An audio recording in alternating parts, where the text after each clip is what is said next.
ভাইরা আমার, বলতেছিলাম রাসূলকে আল্লাহ পাক অনেক মহব্বত করেছেন। এই কোরআনের ভাষা হলো আরবি।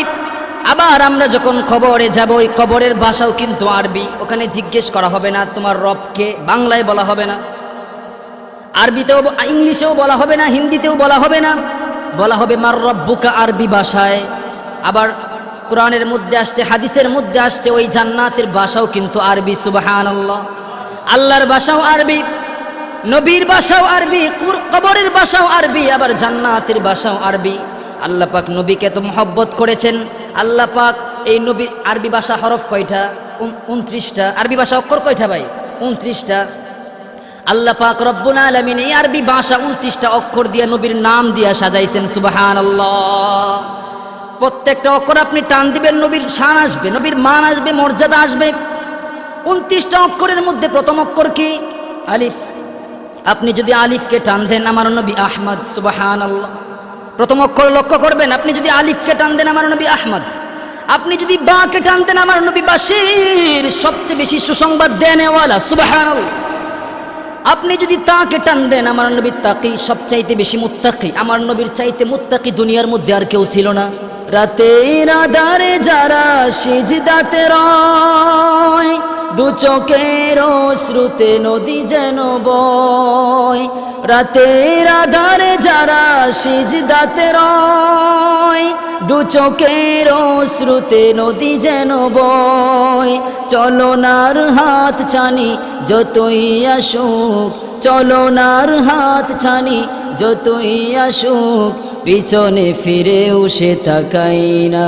যাদের হৃদয়ে আছে আল্লাহর ভয়, তারা কভু পথ ভুলে যায় না। আল্লাহর প্রেম ছাড়া এই দুনিয়ায় কারো কাছে কোনো কিছু চাই না। পড়ে না আমিন। দেখেন ভাই, এই পথ আর মত সবগুলো ভুলে আমরা কোরআনের পথে আসার জন্য মসজিদে এসেছি, ঠিক কিনা?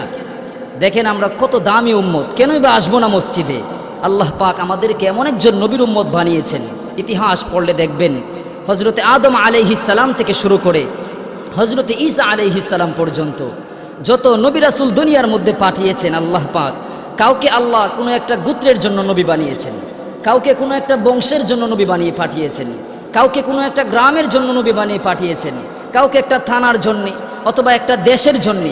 ওই গোটা পৃথিবীতে সমস্ত কিছুর জন্য নবী বানিয়ে কাউকে পাঠান নাই, একমাত্র সব কিছুর জন্য নবী বানিয়ে পাঠিয়েছেন আমাদের নবী হজরতে মুহাম্মদুর রাসূলুল্লাহ সাল্লাল্লাহু আলাইহি ওয়াসাল্লামকে। সুবহানাল্লাহ। এমন একজন দামি নবীর উম্মত হতে পেরে আমরা খুশি না বেজার? অবশ্যই খুশি হওয়ার কথা। আজকে আমরা সংক্ষিপ্ত সময়ে সেই দামি নবীর কিছু শান শুনবো ইনশাআল্লাহ। যদি তাকেন এই দামি নবীর শান সম্পর্কে, তার মর্যাদা সম্পর্কে আলোচনা হবে ইনশাআল্লাহ। ওমা তৌফিক ইল্লা বিল্লাহ। ভাইরা আমার, এই দুনিয়াতে আল্লাহ রাব্বুল আলামিন যত সৃষ্টিকুলকে আল্লাহ তাআলা তৈরি করেছেন, তামাম সৃষ্টিকুলই আমার রবের সৃষ্টির দিক থেকে, সৃষ্টির লক্ষ্যের দিক থেকে দুই প্রকার। কয় প্রকার? দুই প্রকার। এক প্রকারের সৃষ্টি হলো মানব আর দানব, মানুষ এবং জিন। আরেক প্রকারের সৃষ্টি হলো মানব আর দানব বাদে আর সকল কিছু। বিশ্বনবী বলেন, আদ-দুনিয়া খুলিকাত লাকুম ওয়া আনতুম খুলিকতুম লিল আখিরাহ। এই পৃথিবীতে যা কিছু দেখো সব কিছু তোমাদের কল্যাণে সৃজিত। সুবহানাল্লাহ। এই হাদিস থেকে যেই কথাটা আমরা বুঝলাম সেটি হলো, পৃথিবীতে মানুষ এবং জিন বাদে যত প্রাণীকুলকে আল্লাহ তাআলা তৈরি করেছেন, তাদেরকে তৈরি করা হয়েছে ক্ষণস্থায়ী জীবনের জন্য। পক্ষান্তরে মানব আর দানব আমাদেরকে তৈরি করা হয়েছে শুধুমাত্র কেবলমাত্র একমাত্র আল্লাহর জন্য। সঙ্গত কারণেই অনেক সময় আপনারা অনেক মুফতিদের কাছ থেকে ফতোয়া শুনে থাকেন। আমি আপনাদেরকে জিজ্ঞেস করতে চাই, এখানে অনেক আলেমরাও আছেন, আচ্ছা বলেন তো, আপনারা কি জীবনে এমন ফতোয়া শুনছেন যে বিড়াল যেই বাড়িতে রাত দিন ডিউটি করে থাকে, ওই বাড়ির মালিকের দুধ চুরি করে খাওয়া বিড়ালের জন্য হালাল, অন্য কোনো বাড়ির মালিকের দুধ চুরি করে বিড়াল খাইতে পারবে না, এটা তার জন্য হারাম করে দেওয়া হয়েছে? এমন ফতোয়া কি শুনছেন? শুনেন নাই। দেখেন তো এমন ফতোয়া শুনছেন কিনা যে গরু নিজ মালিকের ক্ষেতের ফসল খেলে এটা তার জন্য জায়েজ করে দেওয়া হয়েছে, অন্য কোনো মালিকের ক্ষেতের ফসল গিয়ে সে খাইতে পারবে না, এটা তার জন্য হারাম করে দেওয়া হয়েছে? এমন ফতোয়া কি শুনছেন? এটাও শোনেন নাই। দেখেন তো এমন ফতোয়া শুনছেন কিনা যে শ্রীগাল বা শিয়াল রাত্রের অন্ধকারে যত খুশি মোরগ মুরগি ধরে খেতে পারবে, এটা তার জন্য জায়েজ করে দেওয়া হয়েছে। পক্ষান্তরে এটা তার জন্য জায়েজ করে দেওয়া হয়েছে, কিন্তু দিনের আলোতে কোনো মোরগ মুরগি সে আক্রমণ করে খেতে পারবে না, এটা তার জন্য হারাম করে দেওয়া হয়েছে। এমন ফতোয়া কি শুনছেন? এটাও শুনেন নাই। কেন শুনেন নাই? তার কারণ হলো কুকুর শুকুর বিড়াল শ্রীগাল সহ পৃথিবীতে যত প্রাণীকুলকে আল্লাহ তাআলা তৈরি করেছেন তাদেরকে তো তৈরি করা হয়েছে ক্ষণস্থায়ী এই জীবনের জন্যে, যে কারণে কুকুর শুকুর বিড়াল শ্রীগাল ক্ষণস্থায়ী এই জীবনে যা করবে হালাল, যেদিকে যাবে হালাল, যেমনে খুশি তেমনে চলবে হালাল, যার সাথে খুশি তার সাথে যৌনাচার করবে হালাল, যতক্ষণ খুশি ততক্ষণ ঘুমাবে হালাল, যেখান থেকে খুশি সেখান থেকেই খাবে হালাল। পক্ষান্তরে মানব আর দানব তাদেরকে তো তৈরি করা হয়েছে কেবলমাত্র একমাত্র আল্লাহর জন্যে, যে কারণে মানব আর দানব দুনিয়ার এই জীবনে যা খুশি তাই করতে পারবে না, যা খুশি তাই বলতে পারবে না, যেদিকে খুশি সেদিকেই তাকাইতে পারবে না, যতক্ষণ খুশি ততক্ষণ ঘুমাতে পারবে না, যার সাথে খুশি তার সাথেই যৌনাচার করতে পারবে না, যেখান থেকে খুশি সেখান থেকে অর্থ ইনকাম করতে পারবে না, যেখানে খুশি সেখানেই অর্থ ব্যয় করতে পারবে না। এই থিওরি যারা মানতে রাজি নাই, আল্লাহ বলে আমি ওদেরকে মানুষ বলতে রাজি নাই। তাহলে ওরা কি? আল্লাহর ভাষায় ওরা হচ্ছে উলাইকা কাল আনআম। তখন আর ওরা মানুষ থাকে না, ওরা হয়ে যায় চতুষ্পদ জন্তুর মতো। নাউজুবিল্লাহ। আল্লাহ বলেন বালহুম আদল, বরং এর চাইতে ওরা নিকৃষ্ট। সুতরাং আমরা মসজিদে এসেছি, আমরা ওদের মতো না। অবশ্যই আমরা একটু ভালো বোধহয় আমরা এখানে আল্লাহ পাক মসজিদে আমাদের কিনেছেন। তো সংক্ষিপ্ত সময় আমি আমার মূল আলোচনায় চলে যাই। তো দেখেন ভাই, নবীর শানের কথা বলতেছিলাম, উদাহরণ দেই ভালো করে বুঝবেন আল্লাহ পাক নবীকে কেমন মর্যাদা দিয়েছেন দুনিয়াতে পাঠানোর ক্ষেত্রে। আমাদের সমাজে যদি কোনো ধনী বাবা থাকে, অনেক সম্পত্তি, তার জমাজমির অভাব নাই, ওই ধনী বাবার মেয়েও একটা খুব সুন্দরী। এখন এই বাবা তার মেয়েকে বিবাহ দেওয়ার ক্ষেত্রে চাওয়ার শেষ নাই।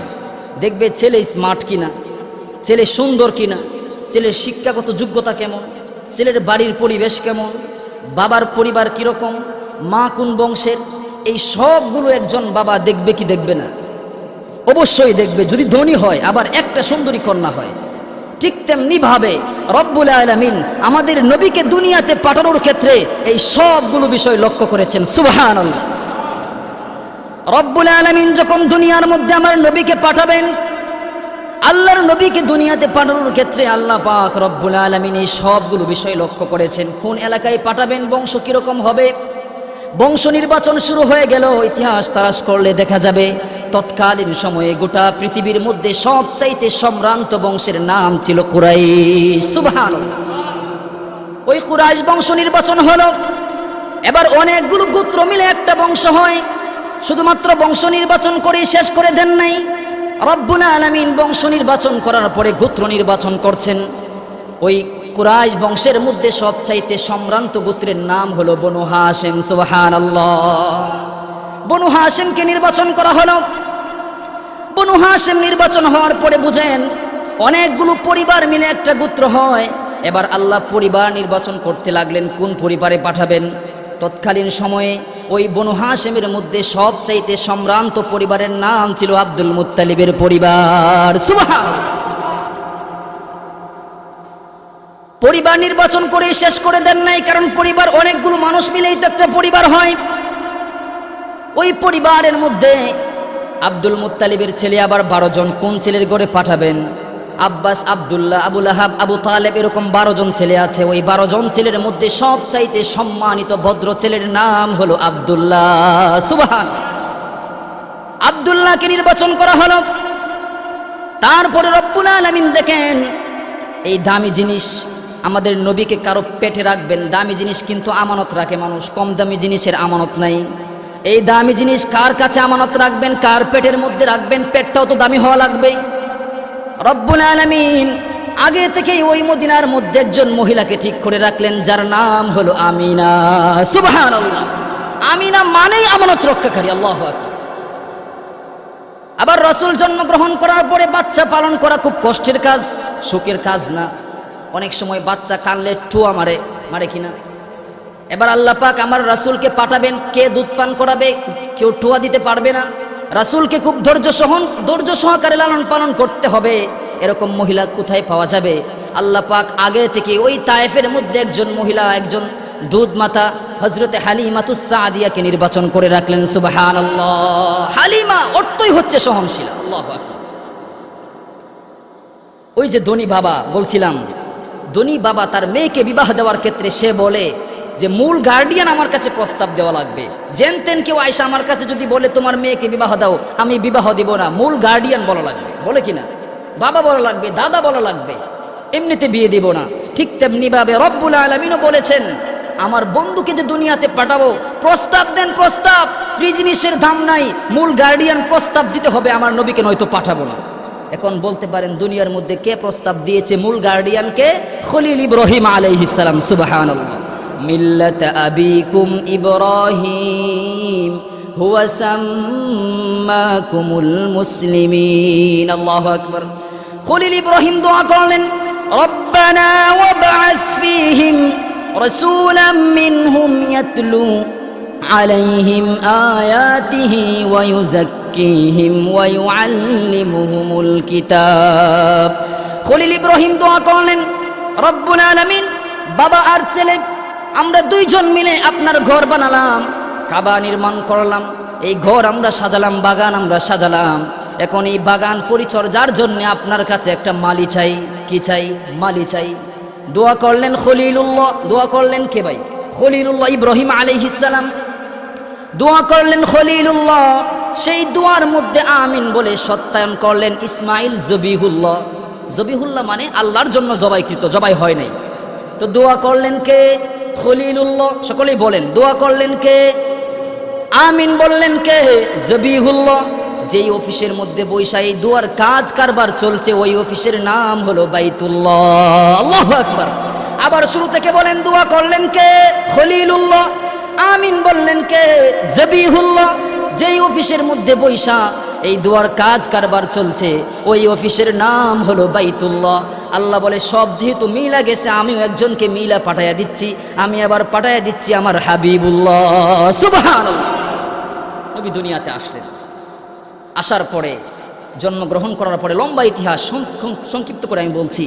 তারপরে রাসূল যখন বড় হলেন, দুধ পান করার ইতিহাস আমি বলছি। রাসূল যখন নবুয়াতি পাইলেন, পাওয়ার সময় আবু জাহেল, উতবা, সাইবা তারা সকলেই একবার উকাজ মেলা, বাৎসরিক একটা মেলা হয়, সেই মেলার মধ্যে ঘোষণা করে দিল যে মুহাম্মদ যেহেতু এই মেলার মধ্যে দাওয়াতের কাজ করবে, এবার সকলেই মিলা প্রত্যেক গেটের মধ্যে দাঁড়ায় দাঁড়ায় বলবে যে মুহাম্মদ একটা পাগল। আবু জাহেল, উতবা, সাইবা তাদের কথা মতো মক্কার যুবকেরা ওই উকাজ মেলার প্রত্যেকটা গেটের মধ্যে দাঁড়ায় দাঁড়ায় বলে, এই মেলার মধ্যে একটা পাগল আছে, যাইবা না, মেলার মধ্যে একটা পাগল আছে, যাইবা না। এবার দূর দূরান্ত যেই মানুষগুলো আসছিল, তারা এবার মনে মনে ভাবলো যেহেতু সবাই মিলে ঘোষণা করতেছে, পাগল হইলেও ছোট পাগল হইতো না, বড় পাগল হইব, যা দেখে আগে যদি একজন আইতো, এখন সবাই দল বান্ধে আইয়ে লাভ হয়েছে না লস হয়েছে? আল্লাহ বলে তোমরা আমার নবীর বিরুদ্ধে কুৎসারটনা করবে, আমি এটাকে নবীর পক্ষে লাগাইয়া দিব। সুবহানাল্লাহ। এবার সবাই দল বেঁধে রাসূলের কাছে আসে রাসূলকে দেখার জন্য। ওই দূর দেশের মানুষগুলো যখন দল বেঁধে আয়সা দেখে দূরে একটা মানুষ কথা বলতেছে, সুন্দর চেহারাওয়ালা একজন লোক, ওই মানুষগুলো ডেকে ডেকে বলে না না, তারা যেহেতু ওই মানুষকে পাগল বলতেছে, এই সুন্দর চেহারাওয়ালা মানুষ কোনোদিন পাগল হতে পারে না। সুবহানাল্লাহ। আমার রাসূল কেমন সুন্দর ছিলেন, হালিমাতুস সাদিয়ার জবান থেকে শুনেন। হালিমাতুস সাদিয়া আমিনার কাছে আয়েশা বলে, আমিনা, জীবনে কত বাচ্চাকেই তো লালন পালন করেছি, দুধ পান করিয়েছি, আমি কসম করে বলি তোমার ছেলে মুহাম্মদের মতো আমার জীবনে এত সুন্দর শিশু আমি একটাও দেখি নাই। সুবহানাল্লাহ। হালিমার কথা শুই না আমিনা ডাক দিয়া বলে, ও হালিমা, তুমি তায়েফের মধ্যে থাকো, তায়েফ তো একটা গ্রাম, আমি মক্কা শহরে থাকি, শহরের মধ্যে অনেক ছেলের বসবাস, অনেক শিশু আমি দেখেছি, তোমার চাইতে বেশি দেখেছি। আমার জবান থেকে শুনো, আমি আমেনা আমার ছেলে মুহাম্মদের মতো আমি আমেনাও জীবনে এত সুন্দর শিশু একটাও দেখি নাই। সুবহানাল্লাহ। দুইজনের কথা শুই না আসমান থেকে জিবরাইল আলাইহিস সালাম ডাক দিয়া বলে, ও হালিমা, ও আমেনা, তোমাদের বয়সই কত হবে? 30-35। শহর দেখলেই কয়টা দেখছো? মক্কা, মদিনা, তারপরে সিরিয়া, মিশর, এর বাইরে তোমাদের দৌড় নাই। আমার জবান থেকে শুনো, নিজেকে নিজে বলতেছেন জিবরাইল যে আমি জিবরাইল, আমার হায়াত অনেক লম্বা। সৃষ্টির প্রথমে হযরতে আদম আলাইহিস সালামের আগে আমার জন্ম, আবার কিয়ামত পর্যন্ত আমার হায়াত আছে। আমি আদম আলাইহিস সালামের জামানাতে পয়গাম আমি ওহী নিয়ে গিয়েছি, সব নবীদের কাছে আমি গিয়েছি। আমি জিবরাইল সমস্ত দুনিয়ার শহর ঘুরে ঘুরে দেখেছি। আমি জিবরাইল শিশু মুহাম্মদের মতো এত সুন্দর শিশু আমি জিবরাইলও একটাও দেখি নাই। সুবহানাল্লাহ। জিবরাইলের কথা শুই না, আসমান থেকে রব্বুল আলামিন ডাক দিয়ে বলেন, ও জিবরাইল, ও হালিমা, ও আমেনা। তো হালিমা বলে দেখে নাই, আমেনাও বলে দেখে নাই। জিবরাইল তুমিও বলো দেখো নাই। আমার জবান থেকে শোনো, আমি আল্লাহ আমার বন্ধু মুহাম্মদের মতো এত সুন্দর করে কাউকে বানাই নাই। সুবহানাল্লাহ। কত সুন্দর শিশু ছিলেন আমাদের নবী হযরতে মুহাম্মদুর রাসূলুল্লাহ সাল্লাল্লাহু আলাইহি ওয়াসাল্লাম। এই নবী আবার দুধ পান করার ইতিহাস বলতেছি, শোনেন। হালিমাতুস সাদিয়া রাসূলকে নেওয়ার জন্য ওই তায়েফ থেকে মক্কায় আসবে। তায়েফের মধ্যে তখন দুর্ভিক্ষ ছিল। তৎকালীন সময় একটা রেওয়াজ ছিল, দুধ পান করানোর জন্য অন্য গ্রামের মহিলাগণ আইসা শহরের বাচ্চাগুলোকে নিয়ে যাইতো পুরস্কারের লোভে। 2 বছর দুধ পান করাতো। হালিমাতুস সাদিয়া সব মহিলাদের সাথে ওই তায়েফ থেকে রওনা হলো, কুরাইশ বংশের বাচ্চাদেরকে নিয়ে যাবে দুধ পান করানোর জন্য। তার যে বাহন ছিল, গাধা ছিল। দুর্ভিক্ষের কারণে গাধার পেটে খাবার ছিল না, জীর্ণ শীর্ণ ছিল, রোগা পাতলা ছিল। সব মানুষের মহিলাদের সাথে বাহনের মধ্যে তাল মিলাইয়া চলতে পারে না। অন্যান্য মহিলাগণ ডাক দিয়ে বলে, হালিমা তোমাদের সাথে চললে আমাদের চলবে না, আমরা আগে চলে যাই। হালিমা এবং তার স্বামীকে পিছনে ফেলে সব মহিলারা আগে আগে কুরাইশ বংশে চলে গেল। সকলে গিয়া ধনী বংশের ধনী পরিবারের বাচ্চাগুলোকে নিয়ে আনিল। এবার হালিমাতুস সাদিয়া পড়ে গেলেন, গিয়া দেখেন সব বাচ্চা শেষ, কোনো বাচ্চা নাই। আবার হালিমাতুস সাদিয়া তো রোগা ছিলেন, এত পাতলা ছিলেন, তাকে কেউ বাচ্চা দিতেও চায় না। শেষ পর্যন্ত সব বাচ্চা শেষ হয়ে গেছে। এবার শোনা গেল একটা মাত্র বাচ্চা খালি আছে, যেই বাচ্চাটা এতিম, তার বাবা নাই।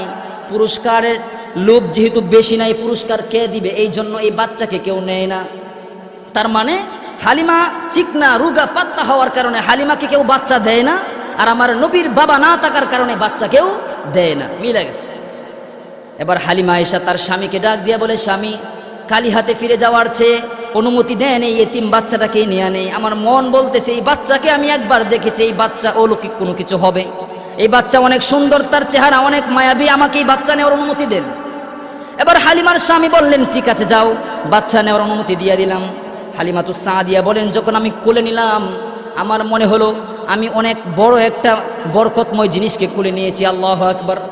হালিমাতুস সাদিয়া বলেন, আমি যখন এই বাচ্চা মুহাম্মদকে নিয়ে আমার গাদার মধ্যে উঠলাম, আমার স্বামী গাদার সামনে ছিল, আমি মাঝখানে, আমি ছিলাম পিছনে, আর আমার এই বাচ্চা মুহাম্মদ ছিল মাঝখানে।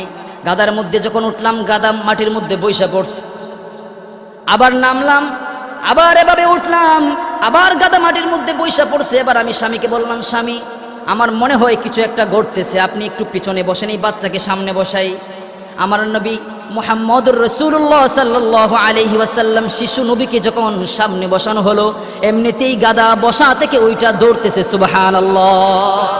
আল্লাহ পাক বুঝায় দিলেন, ও হালিমা, আমার নবী শিশু বইলে তার সাথে বেয়াদবি করবা, তাকে পিছনে রাখবা, এটা হতে পারে না, সামনে বসাও, গাদার শক্তি আমি আল্লাহ বাড়ায় দিব। সুবহানাল্লাহ। এবার গাদা আগে আগে দৌড়ায়, আগে আগে দৌড়ায়। কিছুক্ষণের মধ্যে ওই তায়েফের কাফেলাদেরকে ধরে ফেলছে, যারা আগে এসেছিল সেই মহিলাদেরকে ধরে ফেলছে। এবার ওই মহিলাদেরকে পিছনে ফেলে এই গাদা সামনে চলে যায়। ওই মহিলাগুলো ডাক দিয়া বলে, ও হালিমা, তোমার গাদারে কি এমন ট্যাবলেট খাওয়িয়েছো, কি এমন ওষুধ খাওয়িয়েছো, শক্তি বেড়ে গেছে?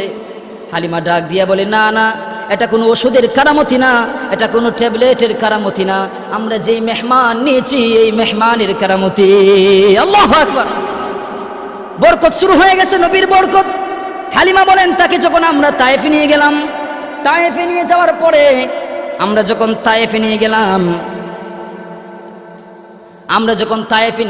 তায়েফে নিয়ে যাওয়ার পরে বরকত শুরু হয়ে গেল, পরিবারের মধ্যে বরকত। আমার যে বকরির পাল ছিল, ওই বকরি দুর্ভিক্ষ থাকার কারণে বকরিগুলো দুধ দিত কম, জমিনের মধ্যে ঘাস ছিল কম, দুধ দিত কম। আমার এই মুহাম্মদ ছেলে যখন আমার ঘরের মধ্যে আসলো, সকালবেলায় যখন বকরি আমি পাঠাই, বিকাল বেলায় ওলান ভৈরা ভৈরা দুধ নিয়ে আমার ঘরে চলে আসে। সুবহানাল্লাহ। এবার তায়েফের মহিলারা বলে, ও হালিমা, তোমার এই বকরিগুলোর কোন জায়গায় ঘাস খাওয়াও, বিকাল বেলায় এত দুধ দেয়, আমাদের বকরিগুলো দুধ দেয় না। আমরা অনেক সময় বলি না মহিলারা, যে কোনো একটা ছোট্ট বাচ্চা যদি মোটা চাতা থাকে, তাহলে অনেক মহিলারা বলে যে, বাবি, আপনার ছেলের কি খাওয়ান, এই তোর বাপে তোরে কোন দোকানের চাইল খাওয়াই রে, এত মোটা, হরলিক্স খাওয়ায়েন নাকি বেবি কেয়ার খাওয়ান, এরকম বিভিন্ন বিষয় কিন্তু বলি। ওই তায়েফের মহিলারাও হালিমাকে ডাক দিয়া বলে, হালিমা তোমার এই বকরিগুলো কোন জায়গায় ঘাস খায়, এত দুধ দেয়? হালিমা ডাক দিয়া বলে, না না, এটা আমার বকরির ঘাসের কেরামতি না, আমরা যেই মেহমান ঘরের মধ্যে তুলেছি এই মেহমানের কেরামতি। সুবহানাল্লাহ। রাসূলের বরকত অনেক ছিল। ভাইরা আমার, বলতেছিলাম রাসূলকে আল্লাহ পাক অনেক মহব্বত করেছেন। এই কোরআনের ভাষা হলো আরবি।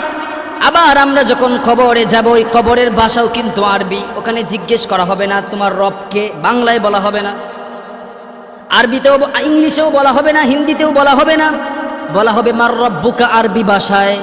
আবার কোরআনের মধ্যে আসছে, হাদিসের মধ্যে আসছে ওই জান্নাতের ভাষাও কিন্তু আরবি। সুবহানাল্লাহ। আল্লাহর ভাষাও আরবি, নবীর ভাষাও আরবি, কবরের ভাষাও আরবি, আবার জান্নাতের ভাষাও আরবি। আল্লাহ পাক নবীকে এত মহব্বত করেছেন। আল্লাহ পাক এই নবীর আরবি ভাষা হরফ কয়টা? 29টা। আরবি ভাষা অক্ষর কয়টা ভাই? 29টা। আল্লাহ পাক রব্বুল আলামিন এই আরবি ভাষা 29টা অক্ষর দিয়ে নবীর নাম দিয়া সাজাইছেন। সুবহানাল্লাহ। প্রত্যেকটা অক্ষর আপনি টান দিবেন, নবীর শান আসবে, নবীর মান আসবে, মর্যাদা আসবে। 29টা অক্ষরের মধ্যে প্রথম অক্ষর কি? আলিফ। আপনি যদি আলিফকে টান দেন, আমার নবী আহমদ। সুবহানাল্লাহ। প্রথম অক্ষর লক্ষ্য করবেন, আপনি যদি আলিফকে টান দেন, আমার নবী আহমদ। আপনি যদি বাকে টান দেন, আমার নবী বাশির, সবচেয়ে বেশি সুসংবাদ দেনেওয়ালা। সুবহানাল্লাহ। আপনি যদি তাকে টান দেন, আমার নবী তাকি, সবচাইতে বেশি মুত্তাকি। আমার নবীর চাইতে মুত্তাকি দুনিয়ার মধ্যে আর কেউ ছিল না। আপনি যদি তাকে টান দেন, আমার নবী আস-সাকে, ধ্রুবতারা, যার সাথে কারো তুলনা নাই। আপনি যদি জিমকে টান দেন, আমার নবী জামিল, সবচেয়ে বেশি সুন্দর। সুবহানাল্লাহ। ওই মিশরের ইউসুফ আলাইহিস সালামকে দেখে মিশরের রমণীরা হাত কেটেছিল, হাতের মাথা কেটেছিল। আম্মা জান আয়েশা সিদ্দিকা রাদিয়াল্লাহু তাআলা আনহা বলেন, তারা যদি আমার নবী মুহাম্মদকে দেখতো, তারা হাতের চুরিগুলো হাতের মধ্যে না চালায়া কলিজার মধ্যে চালায়া দিত। আল্লাহু আকবার। আপনি যদি জিমকে টান দেন, আমার নবী জামিল, সবচেয়ে বেশি সুন্দর। আপনি যদি হাকে টান দেন, আমার নবী হামেদ, সবচেয়ে বেশি প্রশংসা কারণেওয়ালা। আল্লাহ পাকের প্রশংসা সবচাইতে বেশি আমার নবী করেছেন। সুবহানাল্লাহ। আপনি যদি খাকে টান দেন, আমার নবী খাতামুন নবিয়্যিন, লা নাবিয়্যা বাদা, আমার নবী শেষ নবী, তারপরে আর কোনো নবী নাই। আপনি যদি দালকে টান দেন, আমার নবী দাঈয়ান ইলাল্লাহি বিইذনিহি ওয়া সিরাজাম মুনীরা। আপনি যদি দালকে টান দেন, আমার নবী যাকি, সবচাইতে বেশি মেধাবী। সুবহানাল্লাহ। আপনি যদি রাকে টান দেন, আমার নবী রাহমাতুল লিল আলামিন। আল্লাহু আকবার। আপনি যদি জাকে টান দেন, আমার নবী জাহিরুল জান্নাত, দুনিয়াতে তাইকা জান্নাতের ভ্রমণকারী। ওই মেরাজের মধ্যে গিয়া জান্নাত ঘুরে ঘুরে দেখে আসছেন, আর কোন নবী দেখতে পারে নাই দুনিয়াতে তাইকা।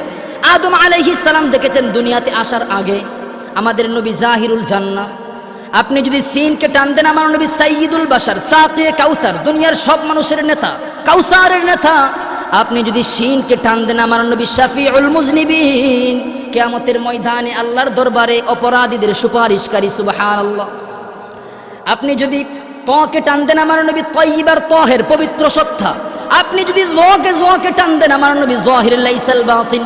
আপনি যদি সদকে টান দেন, আমার নবী সফিউল্লাহ।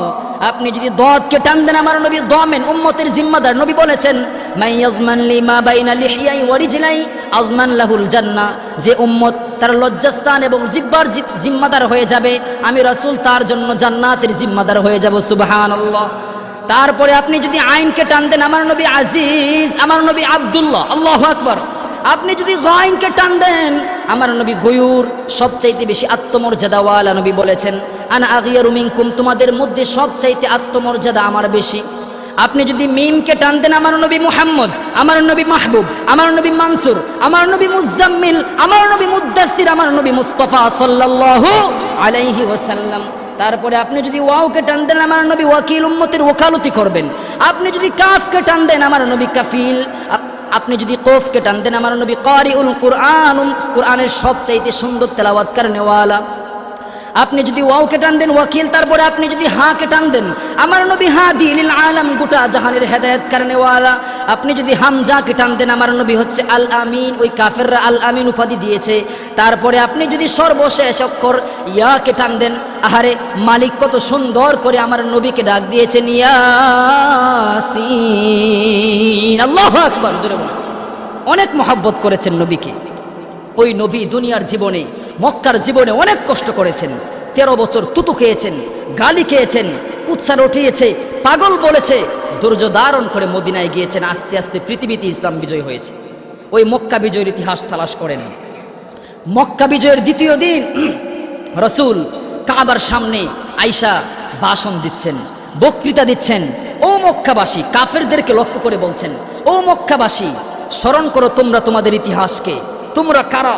তোমাদের ইতিহাস কি? তোমরাই তো তারা যারা আমি রাসূল এই কানায় কাবার পাশে নামাজরত অবস্থায়, সেজদারত অবস্থায় ছিলাম, তখন আমার ঘাড়ের মধ্যে উটের পচা নারী বুড়ি আমার ঘাড়ের মধ্যে ঢেলে দিয়েছিলে। আমার শ্বাস প্রশ্বাস বন্ধ হয়ে মারা যাওয়ার উপক্রমে আমি হয়েছিলাম।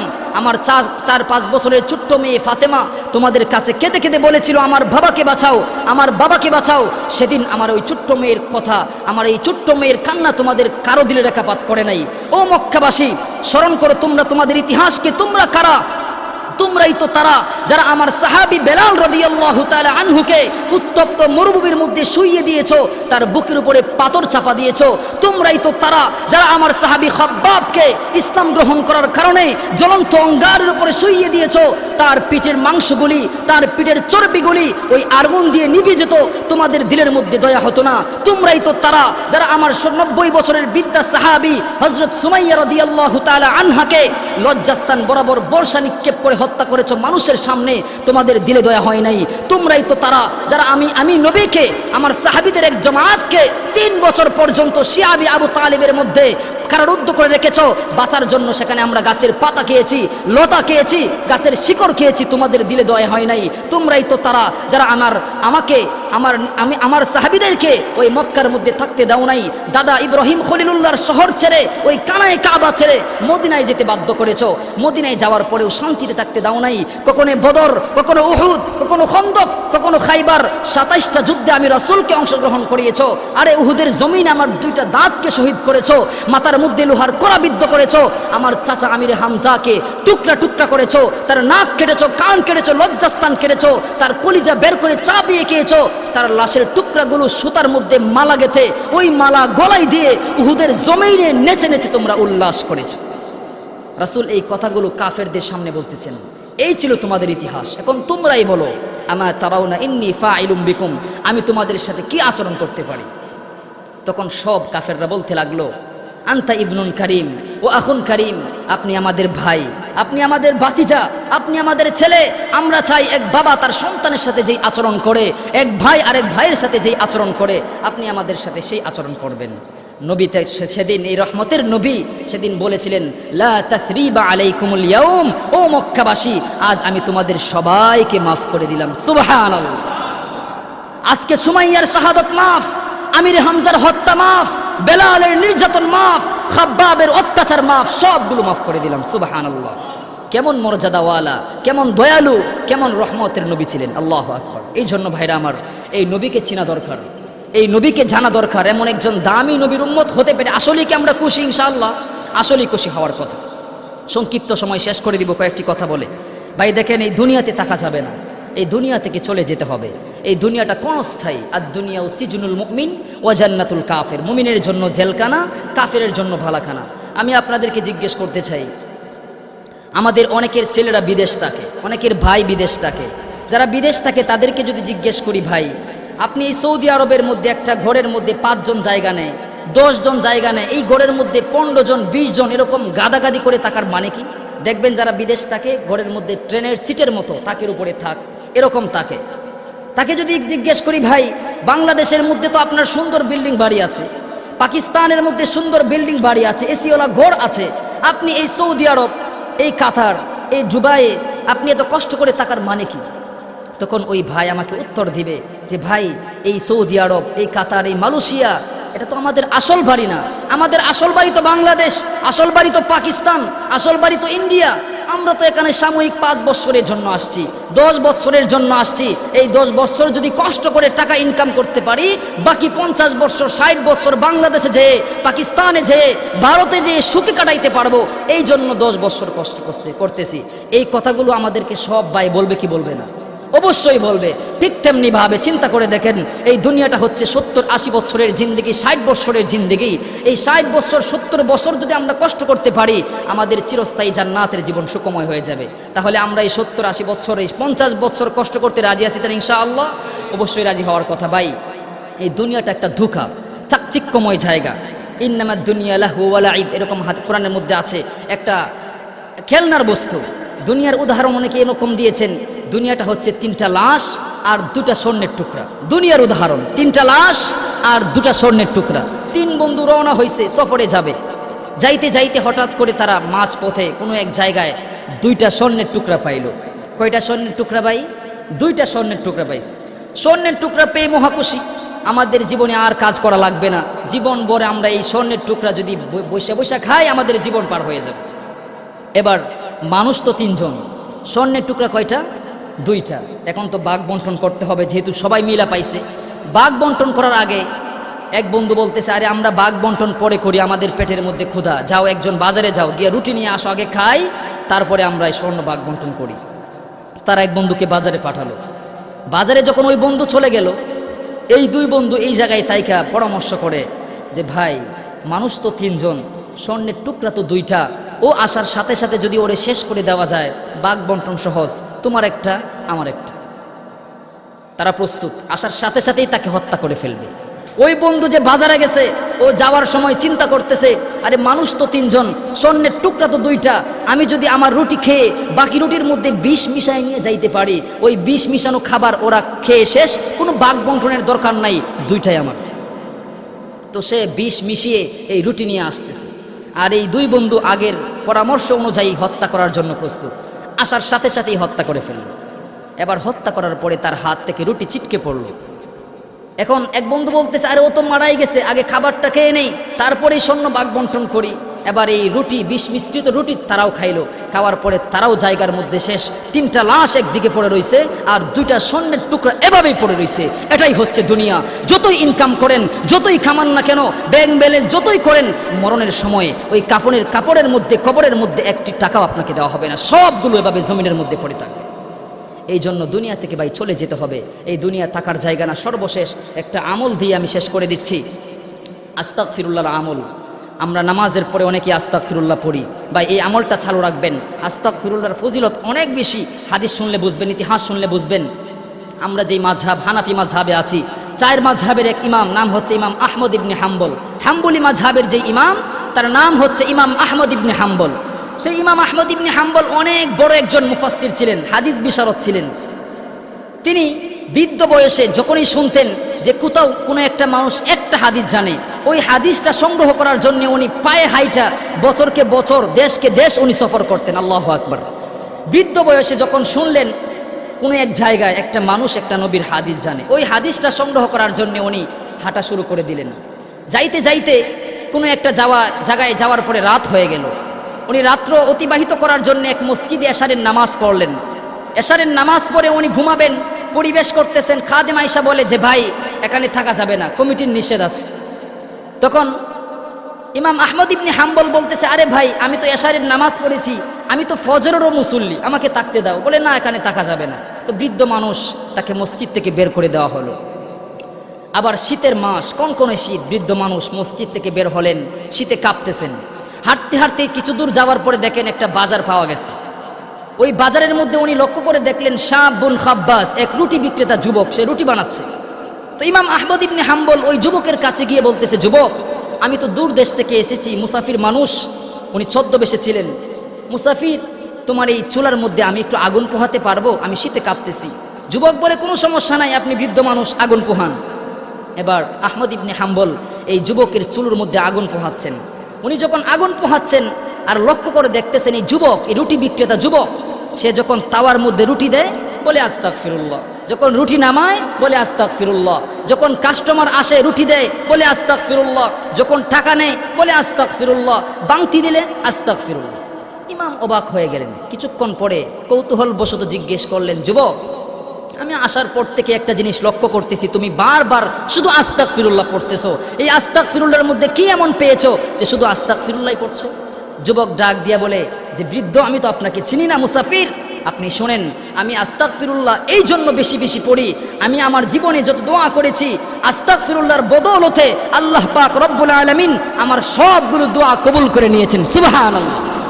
আমি মুস্তাজাবুদ দাওয়া, আমি যাই বলি তাই কবুল হয়ে যায়। আল্লাহু আকবার। ইমাম অবাক হয়ে গেলেন, আরে এই সামান্য একটা রুটি বিক্রেতা যুবক, সে মুস্তাজাবুদ দাওয়া, আমি এখনো মুস্তাজাবুদ দাওয়া হতে পারিনি, এই যুবক মুস্তাজাবুদ দাওয়া।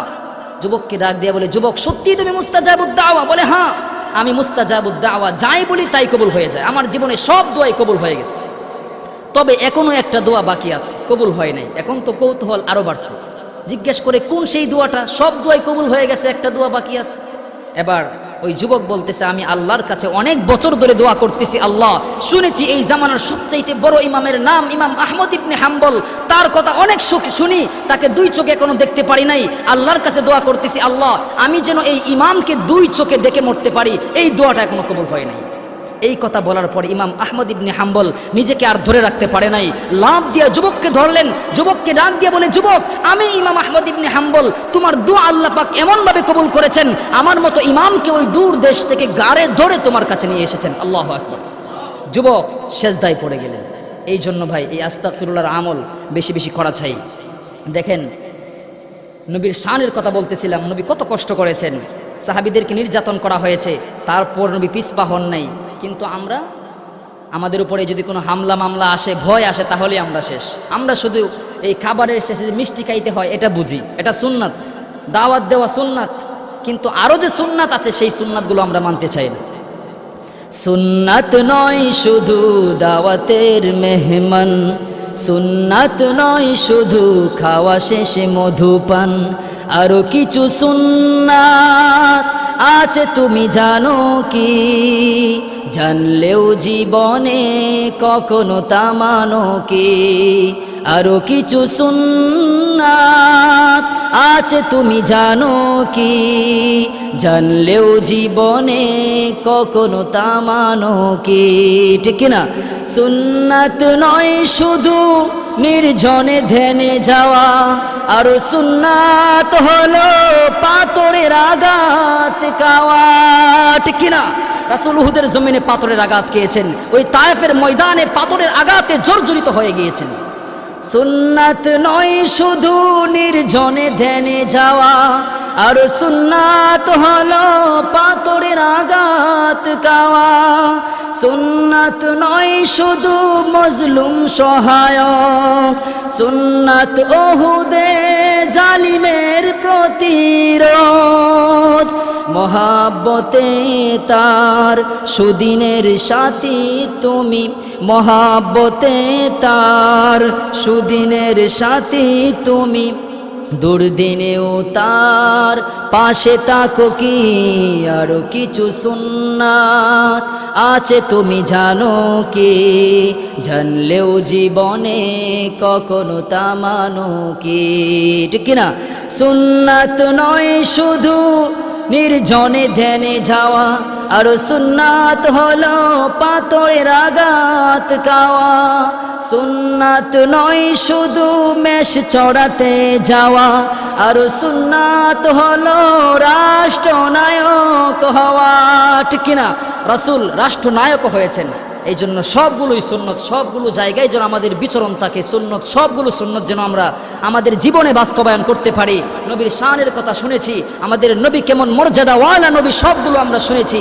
এখন আমরা যেন সেই নবীর খাঁটি উম্মত হয়ে আমরা যেন কবরে যাইতে পারি। আল্লাহ পাক আমাদের সকলকে তৌফিক দান করুন। সকলে বলি আমিন। ওয়া আখিরু দাওয়ানা আলহামদুলিল্লাহি রাব্বিল আলামিন। আসসালামু আলাইকুম ওয়া রাহমাতুল্লাহি ওয়া বারাকাতুহু।